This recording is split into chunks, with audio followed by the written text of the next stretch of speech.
তোমাদের সবার জন্য দারুণ খুশির খবর। এখন বর্তমানে এসএসসি তরফ থেকে এসএসসি এমটিএস ও হাবেলদার 2024-এর জন্য ফাইনাল রেজাল্ট আউট করা হয়েছে। অর্থাৎ সবার প্রথম হাবেলদারের জন্য এখানে তোমাদের কিন্তু একটা রেজাল্ট দেওয়া হয়েছিল, ওটা কিন্তু তোমাদের সিবিটি রেজাল্ট। এবং তারপরে হাবেলদার পোস্টে পিইটি এবং পিএসটি হওয়ার পর এখানে তোমাদের এমটিএস ও হাবেলদার পোস্টে কিন্তু এখনও বর্তমানে ফাইনাল রেজাল্ট দেওয়া হয়েছে। তোমরা অনস্ক্রিন দেখতে পাচ্ছ ওই সংক্রান্ত তোমাদের নোটিফিকেশানটা ওপেন করে রেখেছি।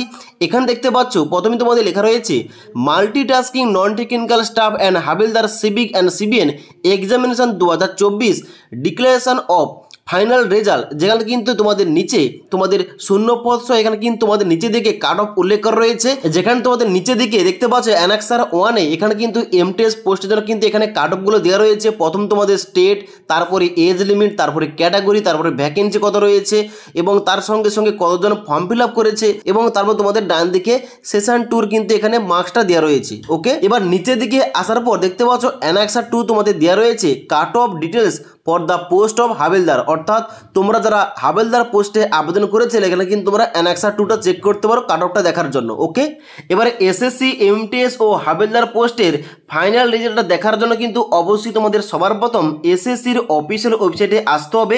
এখানে আসার পর তোমরা নিচের দিকে আসবে, নিচের দিকে আসার পর তোমরা রেজাল্ট অপশানে ক্লিক করবে। এখানে ক্লিক করার সঙ্গে সঙ্গে নেক্সট একটা পেজ এইভাবে ওপেন হবে। এখানে কিন্তু তোমরা স্ক্রল করে এখানে তোমরা ডান দিকে আসবে, আসার পর দেখতে পাচ্ছ এখানে তোমাদের লেখা রয়েছে এমটিএস। এই এমটিএস অপশানে ক্লিক করবে। এখানে ক্লিক করার সঙ্গে সঙ্গে দেখতে পাচ্ছ গতকালের ডেট দেওয়া রয়েছে, অর্থাৎ 12/3/2025 তারিখে তোমাদের কিন্তু এখানে টোটাল 5টা লিস্ট জারি করা হয়েছে। এখানে কিন্তু তোমরা 5টা লিস্ট তোমরা সবার প্রথম ডাউনলোড করবে। ডাউনলোড করার জন্য তোমরা কিন্তু দেখতে পাচ্ছ ডান দিকে যে রেজাল্ট অপশানগুলো দেওয়া রয়েছে এগুলো তোমরা ক্লিক করলে কিন্তু তোমাদের পিডিএফগুলো তোমাদের মেমোরি কার্ডে সেভ হয়ে যাবে এবং ওই পিডিএফটা ওপেন করে তোমাদের দেখতে হবে তোমাদের নামটা আছে কিনা। ওকে, অনস্ক্রিন দেখতে পাচ্ছ আমি একটা পিডিএফ ওপেন করে রেখেছি। এভাবে তোমাদের পিডিএফটা ওপেন হওয়ার পর তোমাদের চেক করতে হবে তোমাদের নামটা আছে কিনা।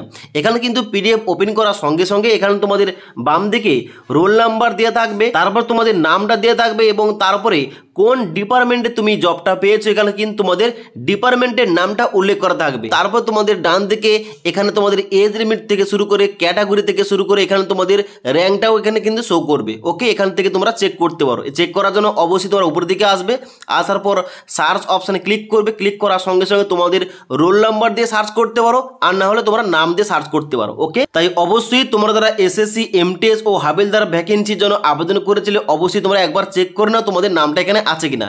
ওকে, তাছাড়া আজকের এই ভিডিওটির আপডেট তোমাদের ভালো লেগে থাকলে একটি লাইক করবে এবং বন্ধুদের অবশ্যই ভিডিওটি শেয়ার করে দেবে।